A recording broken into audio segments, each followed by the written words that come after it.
கிறிஸ்துவுக்குள் அழைக்கப்பட்ட எல்லோருக்கும் ஸ்தோத்திரம். இன்று தேவன் நம்மளுக்கு கொடுத்த வசனம் எபேசியர் 1 வசனம். நமக்கு முன்பாக நாம் அன்பில் பரிசுத்தம் உள்ளவர்களும் குற்றமில்லாதவர்களுமாக இருப்பதற்கு அவர் உலக தோற்றத்திற்கு முன்னே கிறிஸ்துவுக்குள் நம்மை தெரிந்து கொண்டபடியே.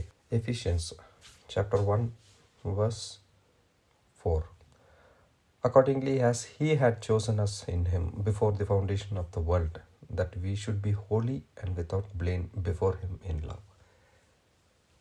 நம்ம எல்லாரையும் கடவுள் உலக தோற்றத்துக்கு முன்பாகவே நம்மளை தெரிந்து கொண்டிருக்கிறார். அது நம்ம ஏற்கனவே நிறைய வசனங்கள் நம்ம இதை படிச்சிருக்கிறோம். எதற்காக தெரிந்தெடுத்து கொண்டார்? எந்த வழியில் எடுத்தார்? அன்பின் நிமித்தம். எதற்காக? அவருடைய 2ஆம் வருகையில் நம்ம எல்லோரும் பரிபூரணமாக அவருக்கு முன்பாக நிற்கணும். ஸோ நம்ம அன்பு வழியில் மட்டும்தான் தேவனுடைய பரிபூரணமான வழியில் நிற்க முடியும். தேவனுக்கு முன்பாக போய் எப்படி நிற்க முடியும்? பரிசுத்தமாக இருந்தால் மட்டும்தான் நிற்க முடியும். 2ஆம் வருகையில் எல்லோருக்கும் கொடுக்கப்பட்ட ஒரு பெரிய ஒரு கொடுப்பனை என்னன்னா, கடவுளை நம்மளால் பார்க்க முடியும். இயேசு 2ஆம் வருகையில் இயேசுவை பார்க்க முடியும், தத்ரூபமாக பார்க்க முடியும். இந்த உலகத்தில் அவர் எப்படி அசைவாடி கொண்டாரோ அந்த வழியில் பார்க்குவோமா எப்படின்னு தெரியாது, ஆனால் பார்க்க முடியும். அதை பார்க்க முடியறதுக்கு நம்ம பரிபூரணம் அடையணும். நம்ம பரிபூரணம் அடையணும் அப்படின்னா அதுக்கு வழிமுறைகளை கடவுள் நமக்கு வச்சிருக்கிறார். அது தேர்ந்தெடுக்கப்பட்டவர்கள். நம்ம எல்லோரும் உலக தோற்றத்திற்கு முன்பாக அன்பில் பரிசுத்தம் உள்ளவர்களாகவும் குற்றமில்லாதவர்களாகவும் இருக்கணும். இது ரெண்டும் இருக்கணும். ஏன் அன்பை சொல்கிறாருன்னா, நம்ம 1 கொரிந்தியர் 13 ரொம்ப அழகாக பார்க்குறோம். அந்த சாப்டர் ஃபுல்லாகவே 13வது சாப்டர் ரொம்ப அழகாக சொல்லுது. அன்பு எந்த அளவுக்கு உலகத்தையே தாங்கும், அது அழியாது. அன்பு ஒரு காலமும் ஒழியாது. 1 கொரிந்தியர் 13:8. ஒருபோதும் அழியாது. தீர்க்க தரிசனங்கள் கூடி போயிடும், அந்நிய பாஷைகள் கூடி ஒழிந்து போயிடும், அறிவும் ஒழிந்து போயிடும். ஆனால் அன்பு ஒரு காலமும் அழியாது. அன்பு சகலத்தையும் தாங்கும். 7வது வசனத்தை படித்தோம்னா, சகலத்தையும் தாங்கும், சகலத்தையும் விசுவசிக்கும், சகலத்தையும் நம்பும், சகலத்தையும் சகிக்கும்.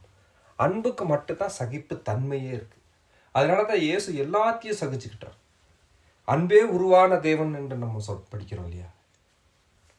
அதுதான் எல்லாம் தாங்கும். சிலுவை வரைக்கும் அவர் சகித்து கொண்டார். நம்மளோட பாவங்களை ஃபுல்லாக அவர் சிலுவையில் தாங்கிக்கிட்டார். சகலத்தையும் விசுவாசிக்கும். தேவனுடைய எல்லா காரியத்திலையும் விசுவாசம் அதில் தான் வரும். ஸோ அன்பு இல்லைன்னா உலகத்தில் ஒன்றுமே இல்லை. இன்னைக்கு கிறிஸ்டியன்ஸுக்கு எல்லாருக்கும் பார்த்தீங்கன்னா எல்லாத்துலேயும் அன்பாக இருக்கதான் சொல்கிறார். Love your neighbours as your self. உன் சகோதரனை உன்னை போலவே நேசிங்கிறார்.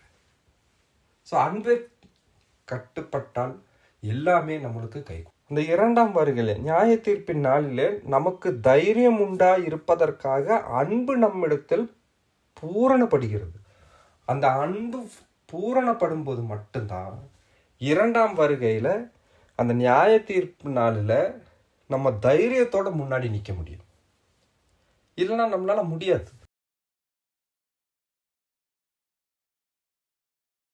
ஸோ இன்னைக்கு கடவுள் நம்மளை அன்பாக அழைச்சிருக்கிறார். இன்னைக்கு எல்லாத்தையும் எல்லா மக்களையும் இன்னைக்கு நம்ம அன்போட தாங்குவோம், அன்பு வழியில் போவோம். அன்பு வழியில் சகிப்புத்தன்மை நம்மளுக்குள்ளே இருக்குது. எல்லாத்தையும் தாங்கிறதுக்கு நீடிய சாந்தம் உள்ளது, நீடிய பொறுமை உள்ளது. 1 கொரிந்தியர் 13 அழகாக சொல்லுது. அன்பு நீடிய சாந்தமும் தயவும் உள்ளது. அன்புக்கு போராமை இல்லை. அன்பு தன்னை புகழாது, இருமாப்பிராது. ஒவ்வொரு வசனமும் எடுத்தால் நம்ம அவர் கணக்கில் பேசலாம். ஆனால் அன்புக்கு நீடிய சாந்தம். நம்ம நீடிய சாந்தமும் பொறுமையாக இருப்போமே. இன்னைக்கு ஃபுல்லாக எல்லாம் நம்மளுக்கு கூடி வரும். தேவன் எப்போதுமே பார்த்திங்கன்னா தாழ்மையுள்ளோரை மட்டும்தான் தேற்றுறார். ஸோ அன்பு மட்டும்தான் நம்மளை அந்த கடவுள் தேற்றக்கூடிய தாழ்மையுள்ள ஒரு மனசை கொடுக்கும். இன்றைக்கி அன்பு வழியில் நடப்போம், எல்லோரும் அன்பாக இருப்போம். நம் நாவுகள் எல்லாமே அந்த சாந்தம் இருக்கட்டும், நம் பார்வைகளை எப்போதுமே இரக்கம் இருக்கட்டும். கடவுளோட விசுவாசத்தை பிடிச்சிக்குவோம். அது அன்பு மட்டும்தான் அந்த எல்லாத்தையும் விசுவாசிக்கும். எல்லாம் நல்லதுன்னு விசுவசிக்கணும். ஸோ அன்பு வழியில் இன்றைக்கி அழைச்சிருக்கிறாரு. எல்லோரும் அன்பு செய்வோம். இயேசு நம்மளுக்கு எப்படி சகித்தாரோ அந்த தன்மையை நம்ம இன்றைக்கி பிடிச்சிக்குவோம். அந்த வழியில் நடப்போம். God bless you all. Praise the Lord.